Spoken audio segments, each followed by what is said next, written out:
نحمده ونصلي ونسلم على رسوله الكريم وخاتم النبيين وعلى آله وأزواجه وأصحابه وأتباعه أجمعين.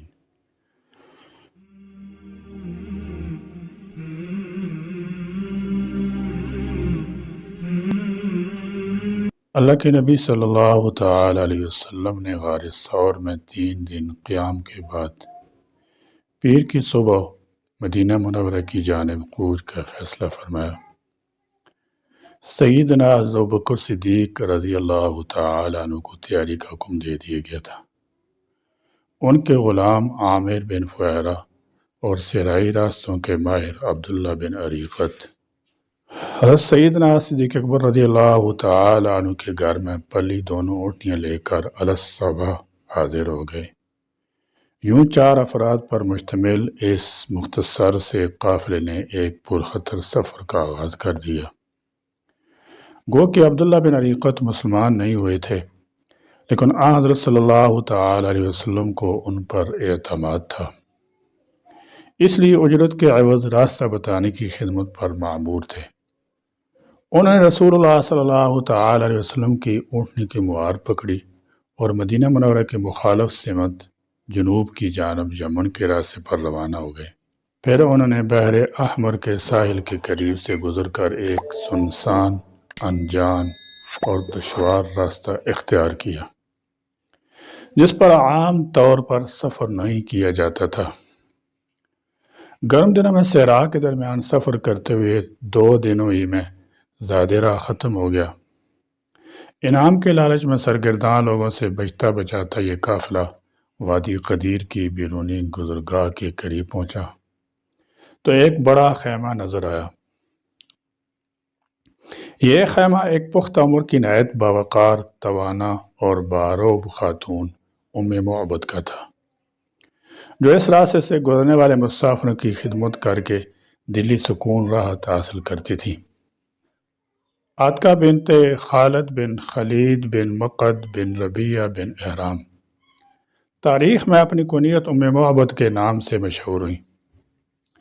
قبیلہ بنو خزاعہ کی شاخ بنی کعب سے تعلق رکھتی ہیں۔ ان کا نکاح اپنے چچا زاد تمیم بن عبد العزہ سے ہوا تھا۔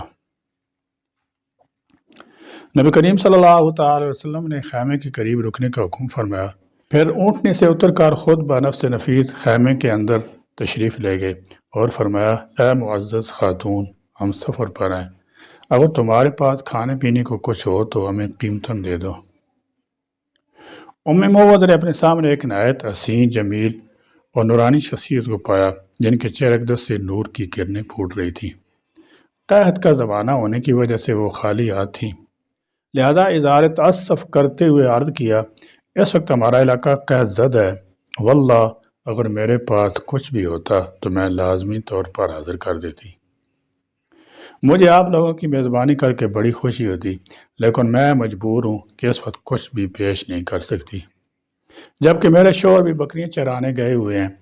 اس گفتگو کے دوران نبی کریم صلی اللہ تعالی وسلم کی نظر مبارک سین کے گوشے میں بیٹھی بکری پر پڑی تو آپ صلی اللہ تعالی علیہ وسلم دریافت فرمایا، یہ بکری جو اس کونے میں بیٹھی ہے کس کی ہے؟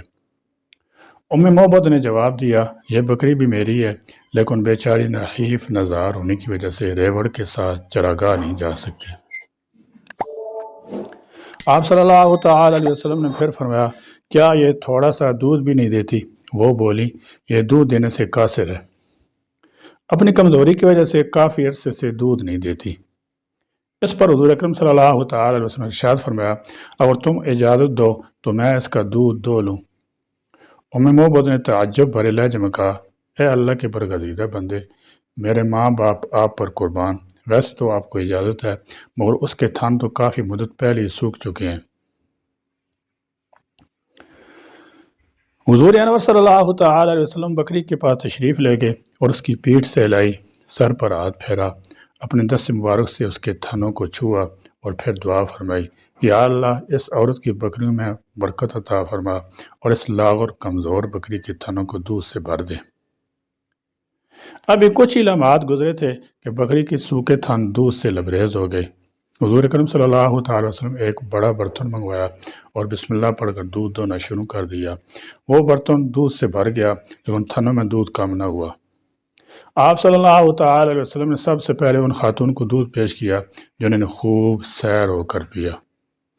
پھر آپ صلی اللہ تعالی علیہ وسلم نے اپنے رفقاء کو پیش کیا، وہ سب بھی شکم سیر ہو گئے۔ آخر میں خود پیا اور فرمایا لوگوں کو پلانے والا خود آخر میں پیتا ہے۔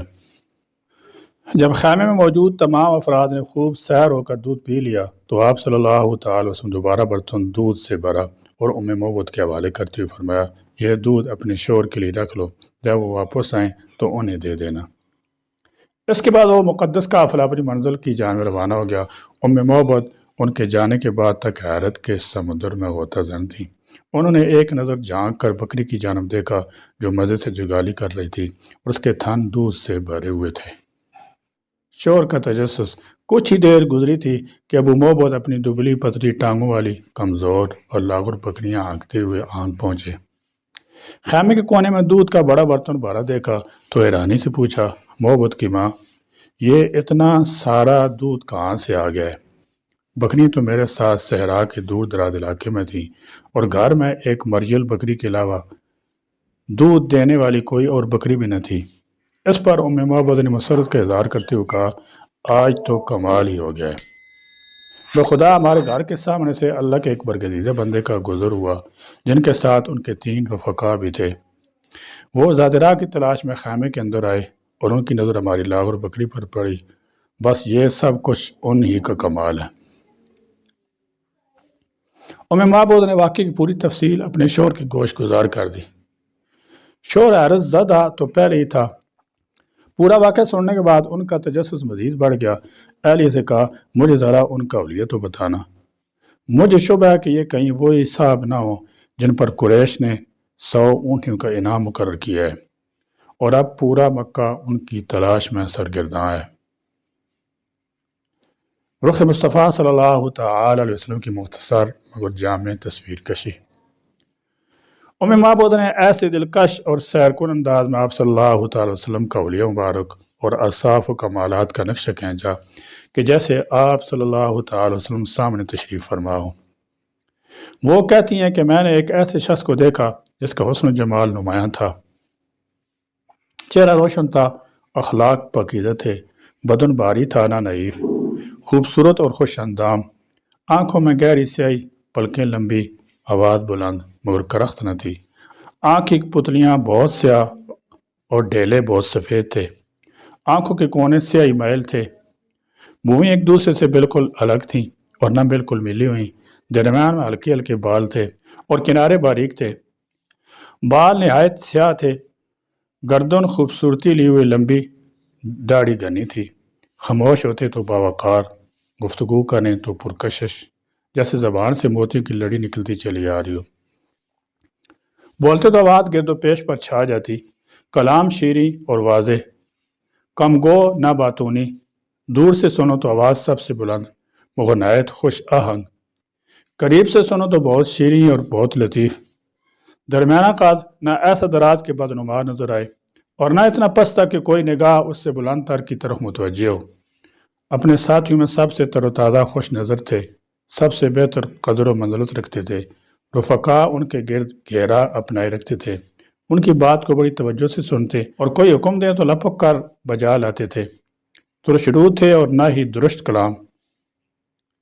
یہ سن کر ابو موعود نے کہا خدا کی قسم یہ تو وہی ہیں جن کے بارے میں لوگ طرح طرح کی باتیں کر رہے ہیں، اگر میں ان سے ملتا تو ان کی رفاقت اختیار کرنے کی درخواست کرتا، اگر کوئی موقع ملا تو میں ضرور اس کی کوشش کروں گا۔ میاں بیوی کا قبول اسلام۔ مورخین لکھتے ہیں کہ اس واقعے کچھ عرصے بعد یہ دونوں میاں بیوی حضور اکرم صلی اللہ تعالی وسلم کی زیارت کے لیے مدینہ منورہ گئے اور نبی کریم صلی اللہ تعالی وسلم کے دست مبارک پر بیعت کر کے مشرف با اسلام ہو گئے۔ حضرت ام موعود کی یہ بکری 18 ہجری تک زندہ رہی اور حضرت عمر فاروق رضی اللہ تعالیٰ عنہ کے دور خلافت میں جب سخت قحط پڑا جس میں تمام جانوروں کے تھنوں کا دودھ خشک ہو گیا تھا، اس وقت بھی یہ بابرکت بکری صبح و شام برابر دودھ دیتی رہی۔ نبی اکرم صلی اللہ تعالی وسلم کی فراخ دانی۔ نبی اکرم صلی اللہ تعالی وسلم فراخ دان تھے، اور اہل عرب مرد کے لیے فراخدانی کو بہت پسندیدہ سمجھتے تھے۔ حدیث کے الفاظ ہیں ولی الفمی، نبی کرم صلی اللہ علیہ وسلم فراخدان تھے۔ مولانا عبدالقیوم حقانی اس بارے میں رقم تراز ہیں، یہ وسعت فہم رجال محمود ہے اور خواتین میں مضموم۔ دان مبارک کو شادہ تھا، نہ چھوٹا اور تنگ تھا کہ منہ سے نکلی بات میں فصاحت نہ رہتی، اور نہ اعتدال و موزونیت سے بڑا تھا کہ بدتر نظر آتا۔ موزوں، معتدل اور مناسب کشادہ دان سے موصوف تھے، جو ایک عمدہ اور اچھی صفت ہے۔ نبی کریم صلی اللہ تعالی وسلم کے دندان مبارک، نبی کریم صلی اللہ تعالی وسلم کے دانت مبارک باریک اور چمکدار تھے، اور سامنے والے دانتوں میں ذرا فصل تھا۔ جب بات کرتے تھے تو اس میں سے نور نکلتا ہوا محسوس ہوتا تھا۔ حضرت ابن عباس نبی اکرم صلی اللہ تعالی وسلم کے دانتوں کی کیفیت بیان کرتے ہوئے فرماتے ہیں، قال رسول اللہ صلی اللہ تعالی علیہ وسلم افلج الثنیتین اذا تکلم رؤی کالنور یخرج من بین ثنایاہ۔ رسول اللہ صلی اللہ تعالی وسلم اگلے دانت مبارک کچھ کشادہ تھے، جب آپ صلی اللہ تعالی وسلم بات کرتے تو ایک نور سا ظاہر ہوتا جو دانتوں کے درمیان سے نکلتا تھا۔ علماء کرام کے نزدیک مشہور یہی ہے کہ آپ صلی اللہ تعالی وسلم کا کلام جو دانتوں کے درمیان سے نکلتا تھا کو نور سے تشبیہ دی گئی، لیکن علامہ منادی کی رائے یہ ہے کہ یہ کلام سے تشبیہ نہیں ہے، بلکہ یہ نور حسی تھا جو بطور معجزہ نبی آخر الزمان صلی اللہ تعالی وسلم کے دانتوں سے نکلتا تھا۔ نبی اکرم صلی اللہ تعالی علیہ وسلم کی ناک مبارک، نبی کریم صلی اللہ تعالی وسلم کی ناک مبارک باریک، بلندی کی طرف مائل اور نور سے منور تھی۔ حضرت ہند بن ابی حالہ فرماتے ہیں، اقنى الارنین له نور یعلو یخسبہ من لم یتأملہ اشم۔ آپ صلی اللہ تعالی وسلم کی ناک مبارک بلندی محل تھی اور اس پر ایک نور تھا۔ پہلی دفعہ دیکھنے والا آپ صلی اللہ تعالی وسلم کو بہت بلند ناک والا سمجھتا، حالانکہ ناک مبارک بہت بلند نہیں تھی۔ نبی کریم صلی اللہ تعالی وسلم کے رخسار مبارک، نبی کریم صلی اللہ تعالی وسلم کے رخسار مبارک نہ بہت زیادہ ابھرے ہوئے تھے اور نہ بہت زیادہ دھنسے ہوئے تھے، بلکہ اعتدال اور توازن کا دلکش نمونہ تھے۔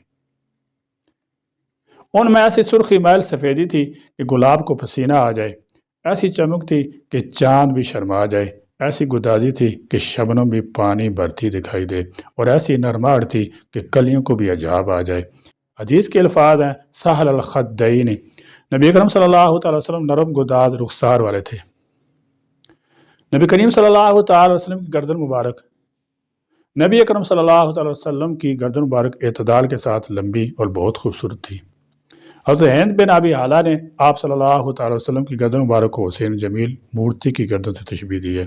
یہ تشبیہ بھی صرف فرضی ہے، ورنہ آپ صلی اللہ تعالی وسلم کے اعضاء کو کسی بھی چیز کے ساتھ تشبیہ دینا آپ صلی اللہ تعالی وسلم پر عیب لگانے کے مترادف ہے۔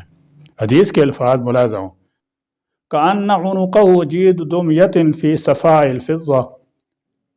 نبی اکرم صلی اللہ تعالی وسلم کی گردن، نبی اکرم صلی اللہ تعالی وسلم کی گردن ایسی خوبصورت اور باریک تھی جیسے کہ مورتی کی گردن صاف تراشی ہوئی جائے، اور رنگت میں چاندی کی طرح پر نور تھی۔ امام باقی نے نبی اکرم صلی اللہ تعالی وسلم کی گردن مبارک کی بہت پیارے الفاظ میں تشریح کی ہے۔ وہ لکھتے ہیں، آپ صلی اللہ تعالی وسلم کی گردن مبارک تمام مخلوقات خدا میں سب سے زیادہ خوبصورت تھی، نہ بہت زیادہ لمبی تھی اور نہ بہت زیادہ چھوٹی۔ گردن کی پیٹھ جہاں سورج کی روشنی اور ہوا کا گزر ہوتا تھا وہ گویا چاندی کا ٹکڑا تھی۔ آپ صلی اللہ تعالی وسلم کی گردن چاندی کی سفیدی اور سونے کی سرخی سے زیادہ روشن اور خوبصورت تھی، اور گردن کا وہ حصہ جس پر کپڑا نہیں ہوتا تھا وہ تو گویا 14ویں رات کا چاند تھا۔ نبی اکرم صلی اللہ تعالی وسلم کی بالوں کی کیفیت، رسول اللہ صلی اللہ تعالی وسلم مبارک بالوں کی کیفیت کے بارے میں احادیث سے معلوم ہوتا ہے کہ آپ صلی اللہ تعالی وسلم کے بال نہ تو بالکل سیدھے تھے اور نہ اتنے پیچدار کہ جنہیں گھنگریالے کہا جا سکے، بلکہ آپ صلی اللہ تعالی وسلم کے بال مبارک ہلکے سے گھنگریالے تھے۔ احادیث کے الفاظ ملاحظہ ہوں، وَكَانَ شَعْرُهُ لَيْسَ بِجَعْدٍ وَلَا سَبْتٍ۔ رسول اللہ صلی اللہ تعالی وسلم کے بال نہ تو بالکل سیدھے تھے اور نہ بالکل پیچدار۔ نبی اکرم صلی اللہ تعالی وسلم کے بالوں کی مانگ، حضور اکرم صلی اللہ تعالی وسلم کے بالوں کی مانگ کے بارے میں روایات دو طرح کی ہیں۔ ایک میں آپ صلی اللہ تعالی وسلم قصداً مانگ نکالنے کا تذکرہ ہے، جبکہ دوسری روایات میں ہے کہ آپ صلی اللہ علیہ وسلم مانگ نکالنے کا اہتمام نہیں کرتے تھے۔ اس کے بارے میں علماء نے لکھا ہے کہ دوسری قسم کی روایات ابتدائی زمانہ پر محمول ہیں کہ اول نبی کرم صلی اللہ علیہ وسلم مشرکین مکہ کی مخالفت اور اہل کتاب کی موافقت کی وجہ سے مانگ نکالنے کا اہتمام نہیں کرتے تھے، بعد میں نبی کرم صلی اللہ تعالی وسلم مانگ نکالنے کا قصداً اہتمام کرتے تھے۔ حدیث کے الفاظ یوں ہیں: ان فرقت عقیقۃ فرقھا والا فلا، اگر سر کے بالوں میں خود مانگ نکل آتی تو مانگ رہنے دیتے، ورنہ آپ صلی اللہ علیہ وسلم خود مانگ نکالنے کا اہتمام نہ کرتے۔ اور عبداللہ بن عباس کی روایت میں نبی کرم صلی اللہ علیہ وسلم کے مانگ نکالنے اور نہ نکالنے کے حوالے سے کافی تفصیل موجود ہے۔ وہ فرماتے ہیں رسول اللہ صلی اللہ علیہ وسلم ان کاموں میں اہل کتاب یہود و نصارہ کی موافقت پسند کرتے تھے جن میں اللہ کی طرف سے کوئی حکم نہ آیا ہو۔ اہل کتاب اپنے بالوں کی مانگ نہیں نکالتے تھے جبکہ مشرکین مانگ نکالتے تھے۔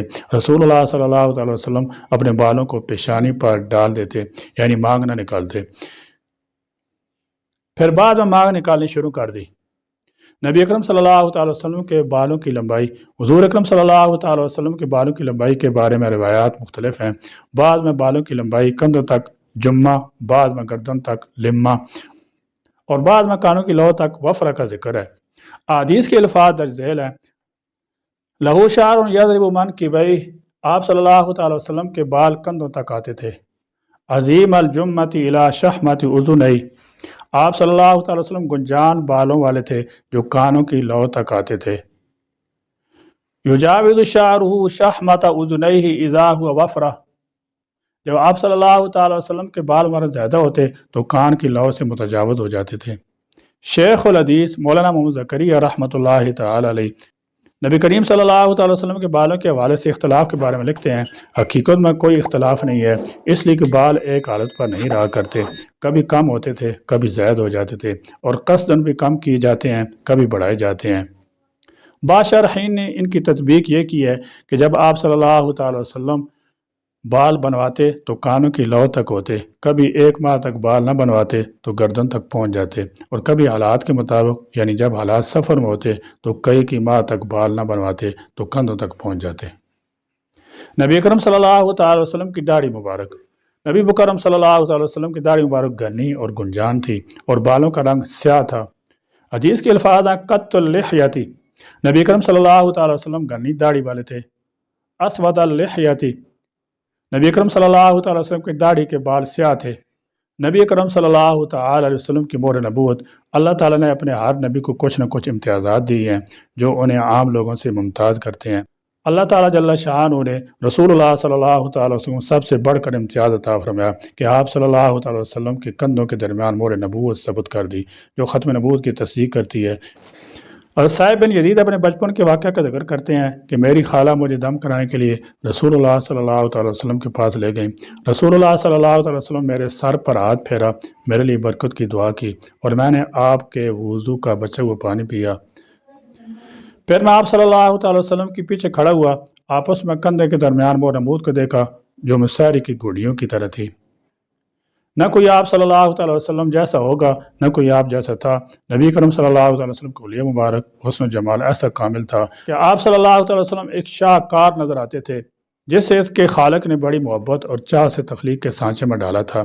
وہ ایک شاہکار فطرت جس پر خود خالق کو پیار آئے۔ آپ صلی اللہ تعالی وسلم کے جسم کا ہر عضو اور ایسا کمال حسن کو پہنچا ہوا تھا، کسی ذی روح نے آپ جیسا نہ آپ صلی اللہ تعالی وسلم پہلے کبھی دیکھا اور نہ قیامت تک دیکھ سکے گا، اس لیے کہ آپ صلی اللہ علیہ وسلم ہر اعتبار سے حسن کی انتہا کو پہنچے ہوئے تھے۔ جس نے بھی آپ صلی اللہ علیہ وسلم دیکھا وہ بلا اختیار پکار اٹھا کہ ہم نے اس سے پہلے حسن جمال کا ایسا پیکر کبھی نہیں دیکھا۔ ما رأیت شیئا قط احسن منہ، میں نے آپ صلی اللہ تعالی وسلم زیادہ حسین کوئی چیز چاہے انسان ہو یا غیر انسان نہیں دیکھی۔ حضرت علی رضی اللہ تعالی عنہ جنہوں نے بچپن میں آپ صلی اللہ علیہ وسلم کے ساتھ گزارا فرماتے ہیں: لم ار قبلہ ولا بعدہ مثلہ، میں نے نبی کریم صلی اللہ علیہ وسلم جیسا نہ آپ سے پہلے دیکھا ہے اور نہ آپ کے بعد۔ اور جابر بن سمرہ رضی اللہ تعالی فرماتے ہیں: رأیت رسول اللہ صلی اللہ تعالی علیہ وسلم فی لیلۃ اضحیان وعلیہ حلۃ حمراء فجعلت انظر الیہ والی القمر فل هو عندی احسن من القمر، میں ایک مرتبہ چاندنی رات میں رسول اللہ صلی اللہ تعالی وسلم دیکھ رہا تھا اور آپ صلی اللہ تعالی وسلم سرخ جوڑا زیب تن فرمائے ہوئے تھے۔ میں دیکھتا اور کبھی چاند کی طرف، یعنی میں فیصلہ کرنا چاہتا تھا کہ ان دونوں میں سے کون زیادہ خوبصورت ہے۔ بالآخر میں نے یہ فیصلہ کیا کہ آپ صلی اللہ تعالی وسلم چاند سے بھی کہیں زیادہ جمیل و حسین و منور ہیں۔ حضرت ابو ہریرہ رضی اللہ تعالیٰ فرماتے ہیں ما رأیت شیئا احسن من النبی صلی اللہ تعالی علیہ وسلم کأن الشمس تجری فی وجہی، میں نے نبی کریم صلی اللہ علیہ وسلم سے زیادہ حسین کسی کو نہیں دیکھا، گویا ان کے چہرے میں چمکتا سورج چلتا ہے۔ ام المومنین عائشہ صدیقہ رضی اللہ تعالی عنہا نے فرمایا لرأى زلیخا لو رأین جبینہ لأسرن بقطع القلوب علی الید، زلیخا کی سہیلیاں جنہوں نے حضرت یوسف کے حسن کو دیکھ کر اپنے ہاتھوں کو کاٹ لیا تھا، اور وہ نبی کرم صلی اللہ تعالی وسلم کے چہرہ انور کو دیکھ لیتی تو ہاتھوں کی بجائے دلوں کو کاٹ لیتی۔ نہ کوئی آپ صلی اللہ تعالی وسلم سا ہوگا، نہ کوئی آپ صلی اللہ تعالی وسلم جیسا تھا۔ کوئی یوسف سے پوچھے مصطفیٰ صلی اللہ تعالی وسلم کا حسن کیسا تھا؟ نبی کریم صلی اللہ تعالی وسلم کے حسن کی جو تعبیر شاعر رسول حسان بن ثابت رضی اللہ تعالی عنہ کی ہے وہ کسی شاہکار سے کم نہیں۔ وَأَحْسَنَ مِنْكَ لَمْ تَرَ قَطُّ عَيْنِي وَأَجْمَلَ مِنْكَ لَمْ تَلِدِ النِّسَاءُ خُلِقْتَ مُبَرَّأً مِنْ كُلِّ عَيْبٍ كَأَنَّكَ قَدْ خُلِقْتَ كَمَا تَشَاءُ، آپ صلی اللہ تعالیٰ وسلم سے زیادہ حسین کسی آنکھ نے کبھی نہ دیکھا اور نہ کسی ماں نے آپ صلی اللہ تعالیٰ وسلم سے زیادہ خوبصورت جانا۔ آپ صلی اللہ تعالیٰ وسلم ہر عیب سے پاک پیدا کیے گئے، کوئی آپ صلی اللہ تعالیٰ وسلم جیسا چاہا ویسا ہی آپ صلی اللہ تعالیٰ وسلم کی تخلیق کر دی گئی۔ کچھ عنوانات ایسے ہوتے ہیں جن پر جتنا بھی لکھا جائے وہ کام بلکہ نہ ہونے کے برابر معلوم ہوتا ہے۔ اس طرح نبی اکرم صلی اللہ تعالی وسلم کے اوصاف، مدح اور حسن و جمال بھی ایک ایسا ہی عنوان ہے جس کو بیان کرنا شروع کریں تو اوراق کم اور سیاہیاں مان پڑ جائیں۔ بقول شاعر تھکی ہے فکر رسا اور مدح باقی ہے، قلم ہے آبلہ پا اور مدح باقی ہے، تمام عمر لکھا اور مدح باقی ہے، وقت تمام ہوا اور مدح باقی ہے۔ اللہم صلی وسلم علی سیدنا محمد وآلہ بقدری حسنی و جمالی۔ سیرت مصطفیٰ صلی اللہ تعالی وسلم کے مزید واقعات انشاءاللہ تعالی سبق نمبر 73 میں پڑھیں گے۔ اللہ تعالی ہمیں آپ صلی اللہ تعالی وسلم سیرت مطالعہ پڑھنے اور اس پر عمل پیرا ہونے کی توفیق بخشے، آمین۔ وآخر دعوانا الحمدللہ رب العالمین۔